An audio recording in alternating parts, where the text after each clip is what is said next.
श्रोते हो, मी आरजे कोमल तुमच्या सगळ्यांचं पुन्हा एकदा स्वागत करते. तुम्ही ऐकताय आचार्य 90 FM युअर ओन रेडिओ. आणि आपल्या आजच्या सेगमेंटमध्ये सेलिब्रिटी कट्टामध्ये आज आपल्यासोबत जोडली गेलेली आहे गोड मुलगी श्वेता सकपाळ. श्वेताला आपण सोशल मीडियावरती खूप छान वेगवेगळ्या रील्सच्या माध्यमातून, वेगवेगळ्या फोटोशूटच्या माध्यमातून पाहिलेलंच आहे आणि आपल्या सगळ्यांना माहिती आहे की ते किती गोड कलाकार आहे. म्हणजे सगळ्या प्रेक्षकांचं मनोरंजन तर ती करतच असते तिच्या व्हिडिओजच्या माध्यमातून, पण त्या पलीकडे जाऊन ती खूप छान मॉडेल आहे. आणि नुकतंच तिच्या पाठी एक दांडगा अनुभव आता आलेला आहे, तो म्हणजे ती आता सिरियल्समध्ये सुद्धा आपल्याला दिसलेली आहे. नुकतेच झी मराठीवरच्या एका सिरियलमध्ये तिला आपण पाहिलेलं आहे. आणि त्याचबरोबर ती खूप गोड कलाकार आहे, ती डान्सर सुद्धा आहे. आणि खरं म्हणजे तिची जी एक स्टोरी आहे ती स्टोरी मला बिहाइंड कॅमेरा समजलेली आहे, ती तुम्हाला सुद्धा ऐकायला नक्की आवडेल. तर तिचा बॅकग्राऊंड हा जर्नलिझमचा आहे. तर तिचा बॅकग्राऊंड फक्त जर्नलिझमचा नाही तर बराच खूप वेगवेगळ्या कॅटेगरीतला बॅकग्राऊंड आहे. तर या सगळ्या गप्पा गोष्टी आज आपण आपल्या आजच्या पॉडकास्टमध्ये, आजच्या सेगमेंटमध्ये करणार आहोत. तर श्वेता, तुझं खूप खूप स्वागत आहे आचार्य 90 FM मध्ये. खूप थँक्यू सो मच मला इथे बोलवल्याबद्दल. खरं तर माझं हा फर्स्ट इंटरव्ह्यू आहे. या अगोदर खूप डिसाइडेड झाले होते, पण ते कधी आले नाही किंवा ते काही कारणास्तव नाही झाले. पण हा माझा फर्स्ट इंटरव्ह्यू आहे. सो असा पर्सनली इंटरव्ह्यू माझा फर्स्ट आहे. गाण्याचे वगैरे इंटरव्ह्यू दिलेले आहेत, पण हा असा माझं आणि पहिलं फार स्पेशल असतं काय. सो थँक्यू सो मच परत एकदा मला इथे बोलवल्याबद्दल. मला खरंच खूप ऍक्च्युली मला खूप छान वाटतं रे, कारण मी तुझ्यासोबत छान दिलखुलास गप्पा मारणार आहे. आपण बिहाइंड कॅमेरा भरपूर गप्पा मारल्यात, आता आपल्याला ऑन कॅमेरावरती गप्पा मारायच्या आहेत.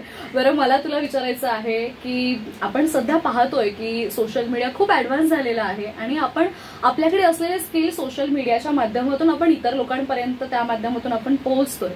तुझी आणि तुला असं कधी वाटलं की मीही इंस्टाग्राम असू दे किंवा अजून सोशल प्लॅटफॉर्म्स जे आहेत सोशल मीडियाचे, तिकडे आपण काहीतरी पोस्ट करावं किंवा आपण अशा छान रील्स बनवाव्या, असं कधी वाटलं आणि काय तो विचार आला सुरुवातीला डोक्यात? खरं तर ना, माझी सुरुवात ही म्युझिकली ऍप्लिकेशन होतं तेव्हापासून. टिकटॉकचं पहिले नाव म्युझिकली होतं. सो तेव्हापासून मी म्हणजे ते असं काही विचार करून मी नव्हती आलेली. मी डान्सर होती, मी एका डान्स क्लासमध्ये होती आणि तिथे ते आमचं पॅकअप झाल्यानंतर मी ऍज अ इन्स्ट्रक्टर काम करत होती डान्स क्लासमध्ये. सो आमचं पूर्ण पॅकअप झाल्यानंतर तिथे जे सर होते डान्स क्लासचे, ते म्हणाले की चला एक व्हिडिओ बनवूया. सध्या डब्स मॅच वगैरे ते खूप त्यावेळेला व्हायरल चाललं होतं बऱ्यापैकी. सो त्यांनी या प्लॅटफॉर्मची मला ओळख करून दिली आणि मग तिथे आम्ही व्हिडिओ बनवली झिंगाट सॉंगवर. मला आठवते आजही, काही पण करत होतो आम्ही डान्स, म्हणजे डान्स आणि असं कॉमेडी सगळं मिक्स करून. मग मला ते खूप आवडलं पर्सनली. मग मी एकीला फोन केला, एक फ्रेंड होती, कलिक होती, तिला म्हटलं की त्या ऍप्लिकेशनचं नाव मला आत्ताच्या आत्ता सांग. सो तिने सांगितलं, मी डाउनलोड केलं आणि चांगलं खरं तर हे होतं की मला आयफोन भेटला होता तेव्हा. त्या अगोदर मी डान्स एक वर्कशॉप होतं तिथे गेली होती गुजरातला 7 दिवसासाठी. खूप नामांकित डान्सरनी ते वर्कशॉप ठेवलं होतं, कारण की त्याला गिनीज वर्ल्ड रेकॉर्डसाठी ते करायचं होतं. आणि मी तिथे जाऊन आल्यानंतर माझ्या पप्पांचं असं होतं की मी डान्समध्ये काहीतरी केलंय पप्पा, मला तर तुमच्याकडून काहीतरी गिफ्ट हवंय. सो मला पप्पाने आयफोन गिफ्ट दिला होता. येस, तेव्हा मग माझ्याकडे चांगलं होतं की माझ्याकडे क्लिअरिटी पण होती आणि डान्स तर होताच. सो मी असंच काही ना कधी करत करत करत करत मला ते कळलंही नाही की मला फेम मिळतोय, कारण की ते नवीन होतं आणि मी काहीच खरं सांगते, म्हणजे तुझ्या डोक्यामध्ये असं ते इंटेन्शन स्टार्टिंगला नव्हतंच की मला कुठेतरी फेमस व्हायचंय किंवा माझा मोटिव्ह आहे, की मी स्वतः ते एन्जॉय करते आणि मला जे लाईक आलेले, जे कमेंट येतात ते मला खूप आवडत होते बघायला. सो मी ते कंटिन्यू चालू ठेवलं. आणि जेव्हा मला जाऊन ते म्युझिकली मध्ये ब्ल्यू टिक मिळालं, तेव्हा जाऊन मला त्याचा अर्थ कळाला की मी एका ऍप्लिकेशनची व्हेरीफाईड क्रिएटर आहे. म्हणजे मी त्या ऍप्लिकेशन थ्रू आता ओळखली जाते लोकांमध्ये. आणि मग जसं रसिक प्रेक्षकांचं प्रेम तर भेटतच गेलं त्यानंतर. मग ते मला असं अजूनही नाही बिलीव्ह होते की ते मला भेटलंय म्हणून. आणि ऍक्च्युली कसं आहे ना, म्हणजे मला मुळात हे आवडलं की बऱ्याच वेळेला आपण काहीतरी इंटेन्शनने गोष्टी करतो. तर तुझं त्यावेळेला ते मुळात इंटेन्शन नव्हतं, तुला फक्त तू ते एन्जॉय करत होतेस आणि त्यामुळे ते तू करत. आणि त्या गोष्टीवरून ना मी एक गोष्ट शिकली आयुष्यात, की कुठलीहीच गोष्ट ना इंटेन्शनली करू नये आणि आनंद घेऊन केली पाहिजे. तुम्ही तुमचं काम करा, फळ मिळेल. आणि हे मी एक्सपिरियन्स केलंय. नाही खरं आहे, खूप छान वाटलं मला तुझी ही स्टोरी ऐकून. बरं श्वेता, तू त्यानंतर मग तू आता ह्यामध्ये प्रॉपरली रुळलीस, मी असं म्हणेन की मग प्रत्येक प्लॅटफॉर्मवरती, म्हणजे भले ते म्युझिकली असू दे, म्युझिकलीचं झालेलं टिकटॉक असू दे किंवा टिकटॉक नंतर आता रील्स असू दे. सो हा सगळा जो प्रवास आहे. बट मला एक विचारायचं आहे तुला की तुझा एज्युकेशनल बॅकग्राऊंड म्हणजे मला माहिती आहे, पण तू प्लीज आमच्या सगळ्या लिस्नर्सना सांगावास, कारण खूप मजेशीर स्टोरी आहे ती पण. म्हणजे आमच्या श्वेताने सगळ्याच गोष्टी केलेल्या आहेत. ती आता मी सांगणार नाही, मला तिच्याकडूनच ऐकायचं, तुम्ही सुद्धा तिच्याकडूनच ऐका प्लीज. एज्युकेशनच्या व्यतिरिक्त पण खूप गोष्टी केल्या, त्याही मी सांगेल. की खरं तर मी 10वी मध्ये असताना किंवा त्याच्या अगोदर म्हणजे 7वी पासून असताना मी एक नॅशनल स्पोर्ट्स पर्सन आहे. मी 2 टायमाला आट्यापाट्या म्हणून हा गेम आहे, 8वी 9वी आणि 7वी पासून माझा तो स्टार्ट झाला. मी ते करत होती पहिले. 10वी माझी चांगल्या पर्सेंटेजने मी पास झाली. मग फॅमिलीचं असं होतं की त्या टायमाला 90s किडच्या फॅमिलीचं तर हे होतंच की इंजिनियर किंवा डॉक्टर बनावं आपल्या मुलाने किंवा मुलीने. तर माझ्या पप्पांचंही असं होतं की माझे पप्पा बिल्डर लाईन मध्ये आहेत, म्हणजे कन्स्ट्रक्शन लाईन मध्ये. सो त्यामुळे माझ्या पप्पांचं असं होतं की माझ्या मुलींनी पण आर्किटेक्चर सारखं असं काहीतरी करावं की जे माझ्यासाठी पण चांगलं असेल, की मला हेल्प होईल तिची, आणि आम्ही दोघं मिळून काहीतरी करू फ्युचरमध्ये जाऊ. सो माझ्या पप्पांनी म्हणून मला आर्किटेक्ट बनण्यासाठी मला म्हटले की तू मग सायन्स घे. तू सायन्स घे. सो मी म्हटलं की ओके. आणि त्यावेळेला असं होतं की माझं काय फॅमिलीच्या ह्याच्यामध्ये. हो बरोबर. मग त्यानंतर मला डान्सची आवड होतीच, मग मी सायन्स घेतलं. ठीक आहे. 11वी 12वी मी सायन्स केलं पूर्णपणे आणि चांगल्या टक्क्यांनी, बऱ्या टक्क्यांनी पास झाली मी. अगदीच चांगले नव्हते आणि अगदीच वाईटही नव्हते, पण बऱ्या टक्क्यांनी पास झाली मी. सो पप्पांचं असं होतं की नाही मग तू कर अजून, मग आता तू काय करणार. मग तेव्हा पण माझा घोळ झाला की जी मला एंट्रन्स एक्झाम द्यायची होती आर्किटेक्टसाठी, may be NATA, I am not sure, मी आता विसरली आहे, पण मी JEE दिली. आणि ती होते JEE मे बी इंजिनिअरिंग साठी होते आणि मेडिकल साठी. आणि ट्रस्ट मी, मला काहीच इंटरेस्ट नव्हता इंजिनिअरिंग आणि ह्या सगळ्या गोष्टींमध्ये. मी JEEचा एक्झाम माझी खरंच खूप चांगली गेली होती आणि आय एम डॅम शुअर की मला चांगलेच ग्रेड आले असणार त्यावेळेला, पण मी ती पाहिली सुद्धा नाही, मी सोडून दिलं. कारण की माझे घरचे बोलले की आता तू ती एक्झामच नाही दिली आहेस आर्किटेक्टची, तर तुला पुढे बघून तरी काय फायदा आहे. सो म्हटलं की तू प्लेन BSc कर, आपण पुढे बघू काय करता येईल अजून. सो मग मी प्लेन BSc केली. पण नशीब एवढं खराब होतं की त्या डान्स आणि त्या स्पोर्ट्समुळे ना मला अभ्यासावर माझ्या लक्ष केंद्रित करता येत नव्हतं. हो बऱ्यापैकी. सो त्यामुळे मला इयर ड्रॉप लागला. सो श्वेताला मानलं पाहिजे, सगळ्या सोशल मीडियावरती पहिल्यांदा इंटरव्ह्यू देताना तिने ही गोष्ट एक्सेप्ट केली आहे. मी कधीच कोणाला सांगितली नव्हती ही गोष्ट की मला आणि आज इयर ड्रॉप लागलाय. हो आज मी सांगितली आहे, पण प्लीज मला ट्रोल नका करू, मी अभ्यासात हुशारच आहे, पुढे कळेल ती हुशार. हो. सो मग माझं असं होतं की मी सायन्स नाही करणार, तर मला काहीतरी नॉर्मल. आणि पहिल्यापासूनच ना, म्हणजे मी स्कूलमध्ये असल्यापासून मला मराठी हा सब्जेक्ट खूप आवडायचा. मराठीमध्ये मला जी रुची होती ना, ती मला बाकी इतर कोणत्याही विषयांमध्ये नव्हती. मग मी डिसाईड केलं की मग आपण ना प्लेन आर्ट्स घेऊया मराठीमधून.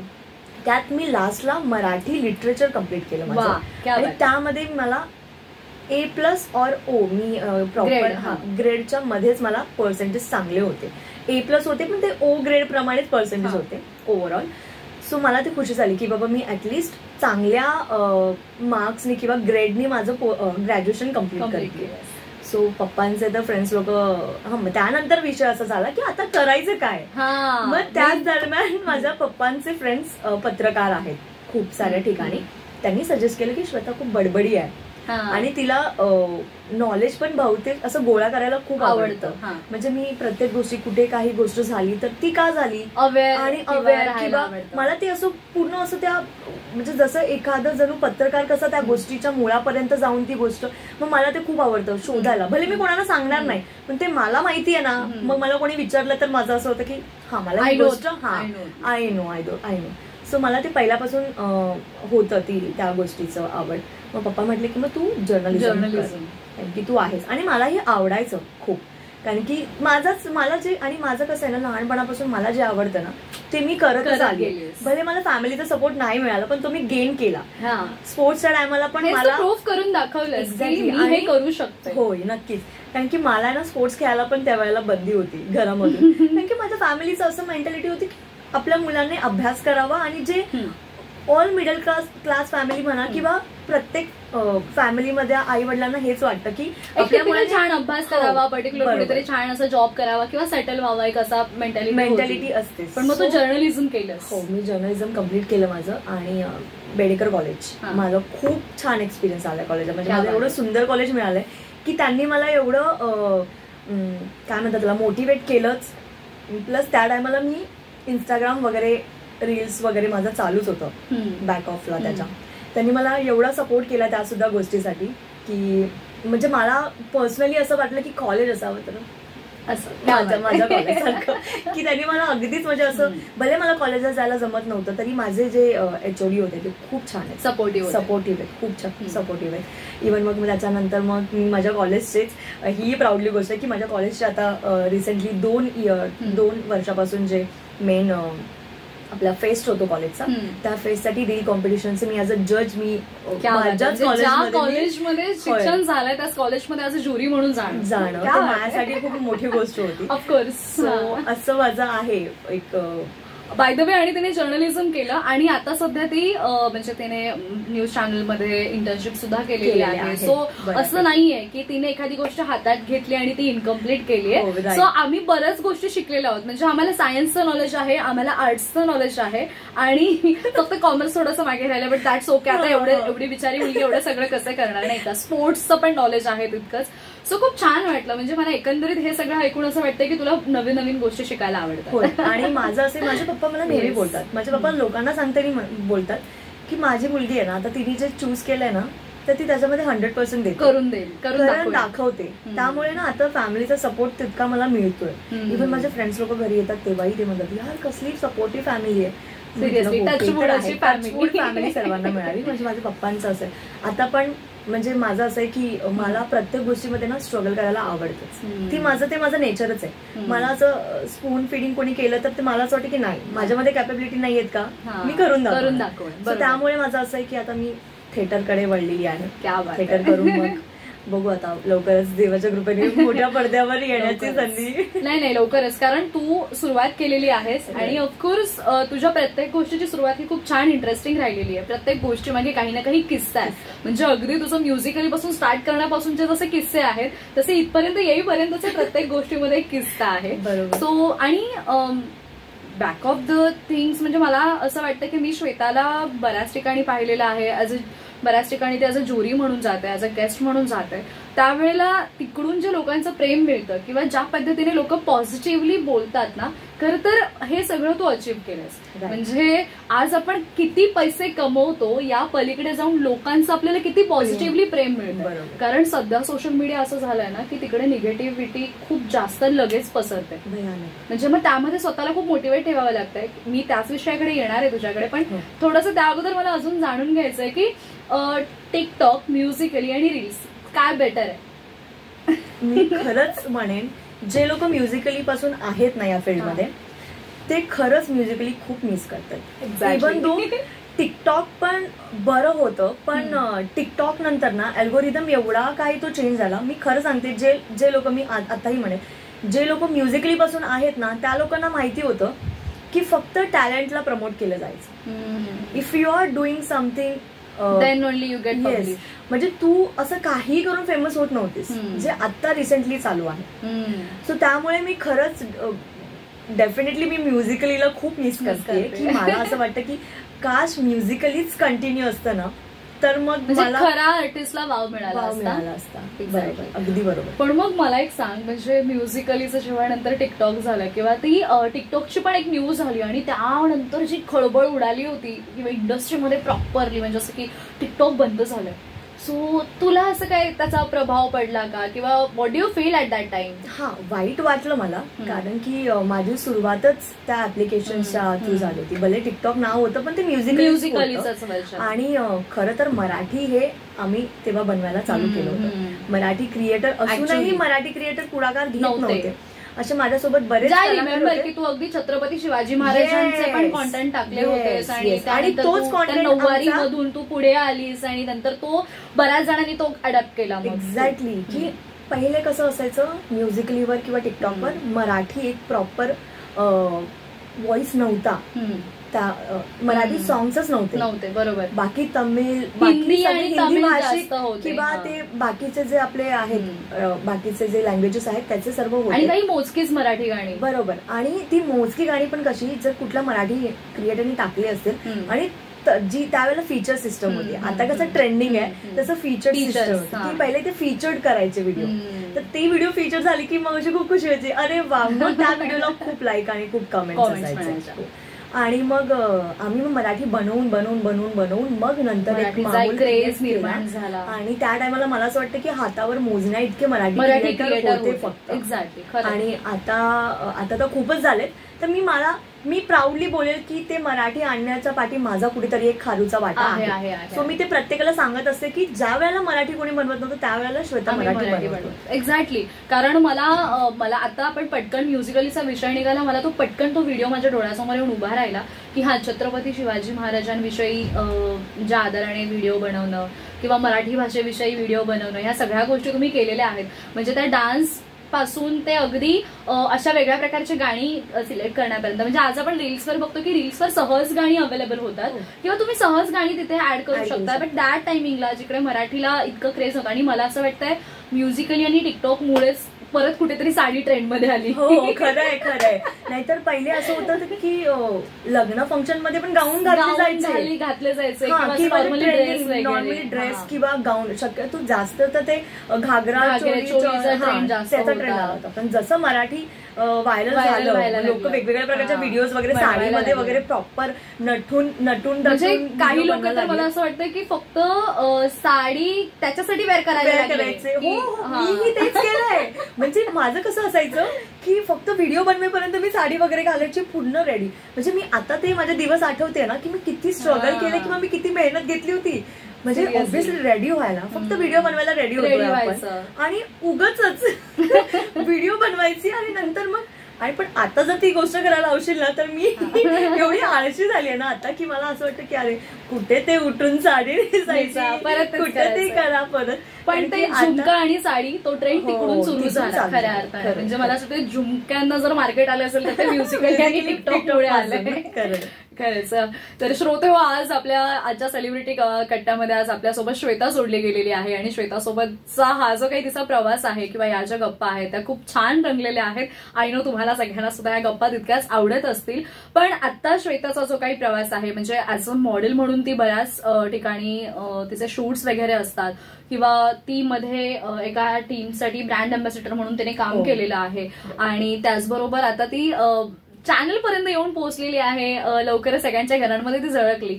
तर हा सगळा जो पुढचा प्रवास आहे तिचा, त्या सगळ्या गोष्टी गप्पा आपण ऐकणार आहोत. पण या छोट्याशा विश्रांतीनंतर तर तुम्ही मात्र कुठेही जाऊ नका. श्वेता सोबतच्या या गप्पा अशा सुरू राहणार आहेत. तुम्ही मात्र ऐकत राहा Acharya 90 FM your own radio.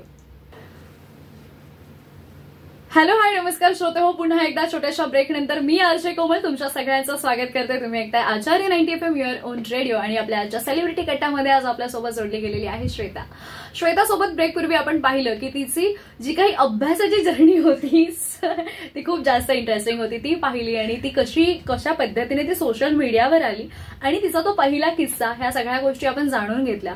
पण श्वेता, मला आता असं विचारायचं आहे की आता तू पुढे खूप अपग्रेड होत चालली आहेस. म्हणजे रादर 4-5 वर्षापूर्वी जर पाठी बघशील तर फक्त व्हिडिओ बनवणं आणि ते फक्त आवडीसाठी बनवणं असं तुझं होतं. बट आता आपण बघतोय की तू म्युझिक अल्बम केलेले आहेत, त्याचबरोबर तू ऍज अ मॉडेल म्हणून सुद्धा स्वतःला या इंडस्ट्रीमध्ये आणलेलं आहेस. आणि आम्ही पाहतोय तुझे की तुझे खूप गोड शूट्स असतात तुझे, म्हणजे मी होळीचे शूट्स पाहिलेले आहेत, नऊवारीवरचे शूट्स पाहिलेले आहेत. सो ते खूप छान असतात. तर ऍज अ मॉडेल म्हणून तुझा कसा एक्सपिरियन्स आहे इंडस्ट्रीमध्ये, किंवा ऍज अ भरपूर साऱ्या ब्युटी पेजंट्सना तू ऍज अ ज्युरी म्हणून जातेस, सो तो एक्सपिरियन्स कसा आहे तुझा? खरं तर मॉडेलिंगचा आणि माझा काही संबंध नव्हता. पण जसं की आता सध्या ट्रेंडच आहे की जे सोशल मीडियावर फेमस आहेत किंवा व्हायरल आहेत त्यांना घेऊन मग प्रत्येक मेकअप आर्टिस्टला आता कुठला तरी एक फेस लागतोच की जो नोन फेस आहे. सो अशा टायमाला माझं असं असतं की चला ठीक आहे, आपल्याला ही लुक करायला मिळतोय आणि मला स्वतःला आहे ना असं वेगवेगळ्या लुकमध्ये बघायला खूप आवडतं. आणि नऊवारीमध्ये तर ऑब्व्हियसली, पण ठीक आहे हा सर्वांचाच आहे, हे बोलू का, बोलून टाकते, ठीक आहे आता सर्वच बोलतात. पण मला चिनी नेपाळी का बोलतात मला कळत नाही यार. आणि प्रत्येक लुकवर म्हणजे मी मराठी म्हणण्याचा खूप प्रयत्न करते, मी मराठी आहे, मी महाराष्ट्रीयन आहे, माझे डोळे दिसत नसतील तसे मी काय करू शकते त्या गोष्टीला. म्हणजे मला असं वाटतं की नका बोलू रे, मी मराठी आहे. आणि मग मला त्यावेळेला ना खूप असे कमेंट येतात की महाराष्ट्रीयन आहेस मग तू नेपाळी दिसतेस. आणि खरं तर याच गोष्टीसाठी ना मी लुक करायला चालू केलं की मला बघायचंय की मी प्रत्येक लुक मध्ये कशी दिसते आणि मी छान दिसते यार. ऑफकोर्स आम्ही पाहिले, म्हणून मी म्हणाले ना तुझे की आम्ही पहिलेच तुझे शूट्स पाहिलेले आहेत. आणि म्हणजे तू जितकी गोड तू नऊवारीमध्ये दिसतेस तितकीच गोड तू अगदी बोल्ड लुक मध्ये पण दिसतेस. माझं त्यामध्येही पाहिलेलं आहे तुला आणि खरंच खूप छान दिसतं. आणि मला काय म्हणायचं, आता तू हा विषय निघाला म्हणूनच मी आता त्याकडे येणार होते. बऱ्याच वेळेला आहे ना आपल्यासोबत सोशल मीडियावरती जेव्हा आपण खूप जास्त ऍक्टिव्ह असतो ना तेव्हा तुम्हाला ट्रोल केलं जातं एखाद्या छोट्या गोष्टीला घेऊन. तर असं काही इन्सिडेंट झालेला आहे का जिकडे लोकांनी खूप ट्रोल केलंय किंवा लोकांनी खूप निगेटिव्ह कॉमेंट केल्यात किंवा त्याचा तुझ्यावरती काही इम्पॅक्ट कधी असं? टचवूड आतापर्यंत ना मी ही एक गोष्ट पहिले म्हणेन की फॉलोअर्स ठीक आहे, खूप लोकांचे फॉलोअर्स वाढतात निगेटिव्हने, पण माझे फॉलोअर्स ना तिथल्या तिथे आहेत आणि हे सर्व माझ्यावर प्रेम करणारे आहेत. टचवूड माझ्यासोबत असं झालंय की मला एवढं फार अगदी ट्रोल नाही केलं गेलंय कधीच. कारण की माझे जे प्रेक्षक आहेत जे मला फॉलो करतात ते मला कधीच ट्रोल करणार नाही, त्यावर माझा 100% विश्वास आहे. माझे फॉलोअर्स असेही आहेत की त्यांना माझी कुठली गोष्ट आवडली नाही ना ते कमेंट मध्ये न बोलता मला पर्सनली मेसेज करतात डीएम वर की ताई हे आम्हाला असं तुला बघवत नाही ग, म्हणजे तू म्हणजे कपड्यांबाबतीत असू दे किंवा काही असू दे. सो मग मी ते मोस्ट ऑफ द माझं असं आहे की आता मी प्रत्येकाला काय सांगू, पण ट्रोल हो म्हणजे करतातच ट्रोलर्स कारण की, आणि ते मला असं वाटतं की आपल्याच जवळचे कोणतरी असतात. मी पण मग आता ऍज अ इन्फ्लुएन्सर म्हणून मी विचारेन की तू या सगळ्या गोष्टींना कसं फेस करतेस, म्हणजे काय करतेस? मी इग्नोर करते. का माहितीये का, ह्याचा मोठा सर्वात वाटा माझ्या पप्पांचा आहे. माझ्या पप्पांना म्हणतात इग्नोर करायचं. म्हणजे मी कधी कधी ना असं विचार करते की लोक असे कसंच कोणाला जज करू शकतात. तुम्ही त्या व्यक्तीसोबत एक दिवसही राहिला नाहीयेत, तुम्ही त्याला समोरून कधी बघितलंही नसाल, तुम्ही ऍक्च्युली ती व्यक्ती कशी आहे किंवा तिच्या आयुष्याबद्दल तुम्हाला कितपत काय माहिती आहे याचा पुरेपूर तुम्ही विचार न करता फक्त त्या व्यक्तीने काहीतरी प्रेझेंट केलंय किंवा त्या व्यक्तीने काहीतरी तुम्हाला तुमच्या समोर ती व्यक्ती त्या रूपामध्ये आली आहे तर तुम्ही त्याच्या थ्रू त्या व्यक्तीला जज नाही करू शकत. बरोबर. तो तिचा एक एंटरटेनमेंटचा पार्ट असू शकतो आणि त्याच्या पाठी काहीतरी तिने थिंक केलं असेल ना. बरोबर. आणि मला असं वाटतं की माझ्या पप्पांना ना, माझा पप्पा मला नेहमी बोलतात की आम्हाला माहिती आहेस ना तू कशी आहेस, अख्ख्या फॅमिलीला माहिती आहे ना तू कशी आहेस, तू या सगळ्या गोष्टी. आणि इव्हन तू काही मेसेजेसवर म्हणजे काही कमेंट्सवर बघशील ना माझ्या पप्पांनी एवढे मोठे मोठे निबंध लिहिलेत, रिप्लाय केलेत की तिच्या पप्पांना माहिती आहे ती काय करतेय, त्याच्यामुळे तुम्ही आम्हाला नका सांगू. असे पप्पा सगळ्या मुलींना. खरंच यार, खरंच मी प्रत्येकाला तेच म्हणेन की माझ्यासारखे पप्पा आणि मम्मी ना सर्वांनाच भेटू दे. नाही कारण आपण मेंटली सपोर्ट लागतो ना या गोष्टीचा. ऑफकोर्स. कारण काय होतं कधी कधी आपण मी मगाशी म्हणाले ना की निगेटिव्हिटी खूप लवकर पसरते आणि मग त्या निगेटिव्हिटीचा आहे ना कळत नकळत आपल्या मनावरती किंवा आपल्या डे टू डे लाईफवरती इम्पॅक्ट व्हायला लागतो. पण ही निगेटिव्हिटी आणि जर फॅमिलीचा सपोर्ट असेल ना तर ती निगेटिव्हिटी मग मॅटर नाही करत. मे बी तुझ्या बाबतीमध्ये हे असंच आहे आणि ते टचवूड असंच राहू दे. सो मला फक्त हेच विचारायचं तुला की हे झालं निगेटिव्हिटी बद्दल, पण ऍज अ मॉडेल म्हणून तू पुढे येतेस आणि जेव्हा तू मॉडेल म्हणून शूट करायला सुरुवात केलीस तेव्हा काय घरच्यांच्या प्रतिक्रिया होत्या? म्हणजे की इन्फ्लुएन्सर्स म्हणून व्हिडिओ बनवणं दॅट इज ओके, की हा व्हिडिओसाठी तू काहीतरी शूट करतेस, काहीतरी बनवतेस, काहीतरी तयार होतीयस, ते वेगळं राहिलं. पण जेव्हा तुला ऍज अ मॉडेल म्हणून तुला लोकांकडून बोलावणं यावं लागलं किंवा लोकांनी तुझ्यासाठी विचारलं ऍज अ मॉडेल म्हणून तू त्यांच्यासाठी काम करशील का, तर तेव्हा घरच्यांच्या काय प्रतिक्रिया होत्या? ऍज सच अशा काही वेगळ्या नव्हत्या, कारण की आता त्यांना माहिती होतं की ही एका सोशल मीडिया थ्रू आता ही व्हायरल आहे. आमच्या मुलीला म्हणजे थोडी का ना होईना पण लोक ओळखतात तिला. बाहेर गेल्यानंतर त्यांनाही विचारलं जातं कधी व्हिडिओ बघून की तुम्ही श्वेताचीच मम्मी ना, तुम्ही श्वेताचेच पप्पा. सो त्यामुळे त्यांना माहिती आहे. आता माझ्या फॅमिली ना, भले माझी फॅमिली थोडी अशी पुराणे खेळायला असेल ना, तरी पण विचारांची असल्यामुळे पण त्यांना म्हणजे ते खूप असे अपडेट लगेच होतात आजकालच्या जनरेशनसाठी. त्यांना माहिती आहे हाऊ टू रिॲक्ट. आणि मग त्यांनी ते लगेच ऑब्झर्व केलं. त्यांना माहिती आहे की माझ्या मुलीचं काम आहे ते. आता माझी मुलगी फेमस आहे थोडंफार, तर तिला ते बोलवणारच. आणि या इंडस्ट्रीबद्दल थोडंफार नॉलेज आहे. आणि माझ्या मम्मी पप्पांचं असं आहे ना की म्हणजे खरंच बोलायला गेलं तर माझ्यापेक्षा जास्त माझ्या पप्पांना माझ्या व्ह्यूज आणि माझ्या फीडवर काय चाललंय हे मला माझ्या पप्पांकडून कळतं. म्हणजे पप्पा माझं जर सर्वात मोठं कोणी असं स्टॉकर नाही म्हणता येणार, पण असं कोणी गाईड करणार किंवा असं लक्ष ठेवून असेल, मला मॅनेजरची गरज नाहीये की माझे पप्पा मला माहिती नसतात माझी कुठली व्हिडिओ मिलियन केली, माझे पप्पा मला ते शेअर करतात. ही व्हिडिओ 1 मिलियनला चालली आहे, ही व्हिडिओ तुझी 3 मिलियन पार झाली. माझे पप्पा मला सांगतात, तेव्हा मला जाऊन कळतं की अच्छा माझे व्हिडिओ व्हायरल होतात म्हणून. सो त्यामुळे माझं असं मॉडेल इंडस्ट्रीमध्ये येताना असं काही ऍज सच. आणि मी आतापर्यंत जेवढे प्रोजेक्ट केले ते सगळे आपले महाराष्ट्रीयन काइंड ऑफच केले. त्यामुळे त्यांना काही असं प्रॉब्लेम म्हणता येणार नाही किंवा त्यांना असं काही आक्षेप नव्हता त्या गोष्टीला घेऊन की हे का करतेस तू, आता तुझं हे चालू आहे तर मग तू हे का करते, कारण की त्यांना माहिती ते सगळं कनेक्टेड आहे. त्यामुळे त्यांनी मला प्रत्येक वेळेला सपोर्ट केलेला आहे. येस श्वेता, तुझ्यासोबत आज बऱ्याच गप्पा मारल्या आणि खूप छान वाटलं मला. तुझ्याविषयी बऱ्याच गोष्टी जाणून घेता आल्या आणि बऱ्याच गोष्टींचा तो उलगडा केलायस. कारण लोकांना सोशल मीडिया हे जे काही दिसतंय हे खूप गुडी आणि खूप छान छान वाटतंय, पण तितकंच ते आतल्या बाजूने बघायला गेलं तर तिथे तितकंच बऱ्याच गोष्टी आतमध्ये दडलेल्या आहेत, ज्यापैकी तू बऱ्याच गोष्टी आता आम्हाला सांगितल्यास. बरं, जाता जाता मला एक प्रश्न असा विचारायचा आहे तुला की तू तुझ्या करिअरमध्ये खूप पुढे ग्रोथ करतेयस, खूप पुढे चाललीयस.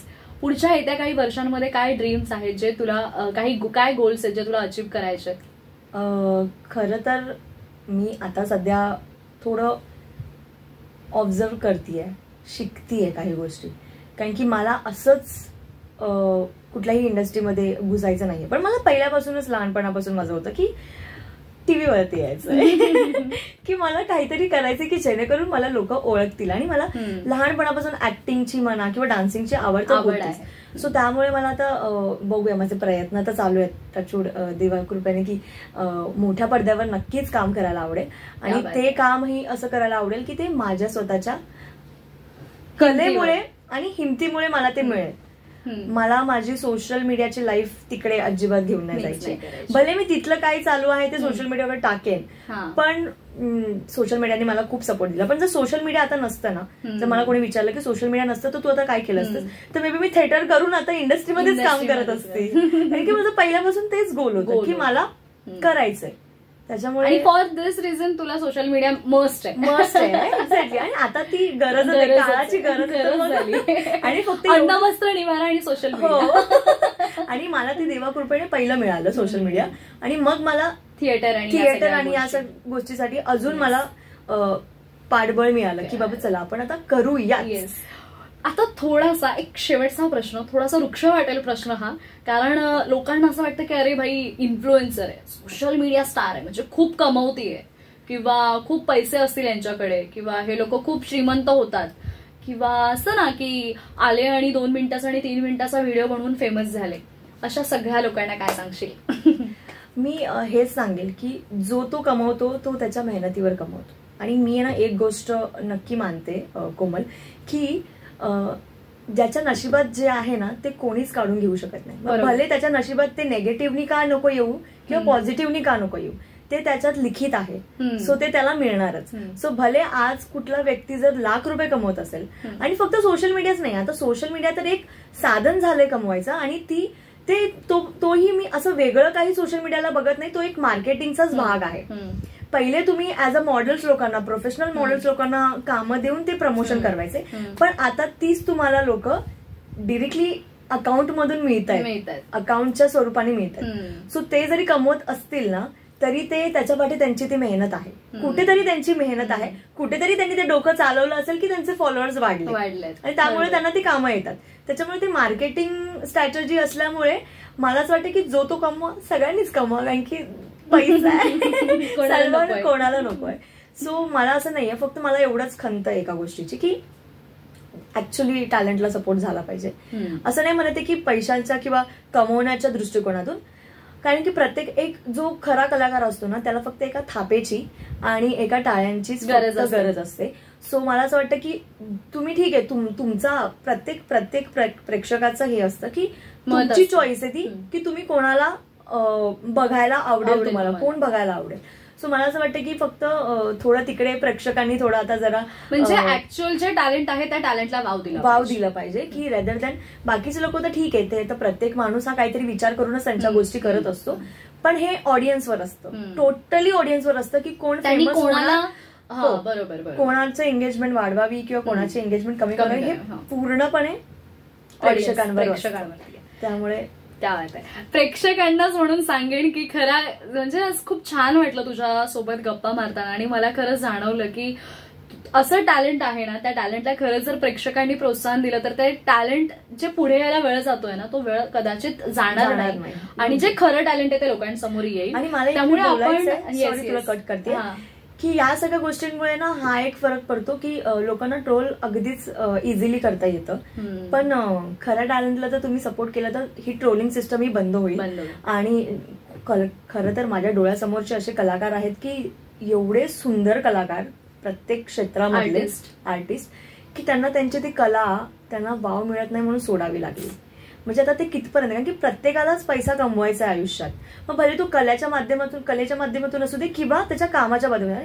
कला करणं हे आमचं काम आहे, म्हणजे आम्ही कलाकार आहोत ना, हेही सुद्धा आमचं काम आहे, आणि आम्ही तुमचं मनोरंजनच करणार. बरोबर आहे, आणि मनोरंजन कुठे ना कुठेतरी होतं. त्यामुळे मला असं वाटतं की ही खरंच काळाची गरज आहे की योग्य गोष्ट तुम्ही निवडा प्रत्येक क्षेत्रातली. नाही खरंच म्हणजे तू म्हणतेस ना की तू खूप मूळ मुद्द्याला तू हात घातलास असं मी म्हणेन, कारण तो विषय खूप जास्त महत्वाचा आहे. कारण तिला त्या विषयाला आपण पटकन लाईक करतो एखादी गोष्ट, कारण आपल्याला माहित नसतं की आपल्या ह्या सहज रॅन्डमली लाईक करण्यामुळे आपण निगेटिव्ह गोष्टींना वर आणतोय. सो आपण ते इंस्टाग्रामवरचा एक लाईक हे किती महत्वाचं आहे, म्हणजे हे तुझ्यापेक्षा अजून कोण चांगलं नाही. आपण आपलं लाईक आणि शेअर आणि कमेंट तितकीच महत्वाची आहे की तुम्ही तुमच्या त्या लाईक कमेंट शेअर मुळेच ती गोष्ट वरती जाते.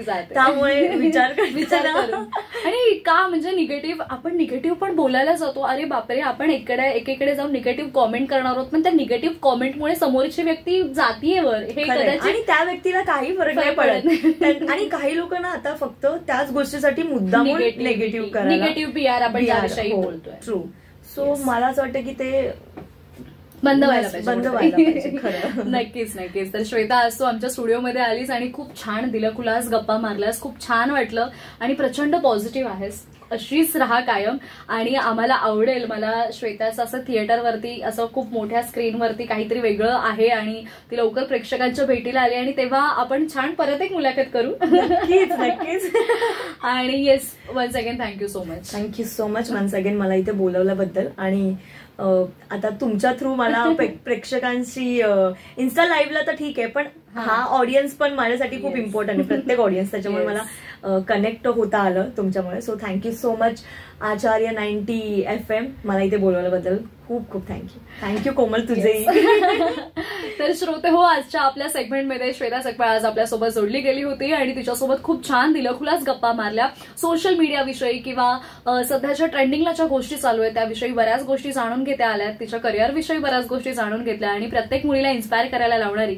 आणि मुळात तिच्या पॅरेंट्सना मी खरंच खूप थँक्स म्हणेन. असे पॅरेंट्स, सपोर्टिव्ह पॅरेंट्स असतील तर मुलीला एखादी गोष्ट समाजामध्ये आयुष्यामध्ये करताना भीती वाटणार नाही किंवा एखाद्या निगेटिव्ह गोष्टीला कसं सामोरं जायचं याची भीतीही वाटणार नाही. So thank you so much. मी तुझ्या मम्मी पप्पांना म्हणे.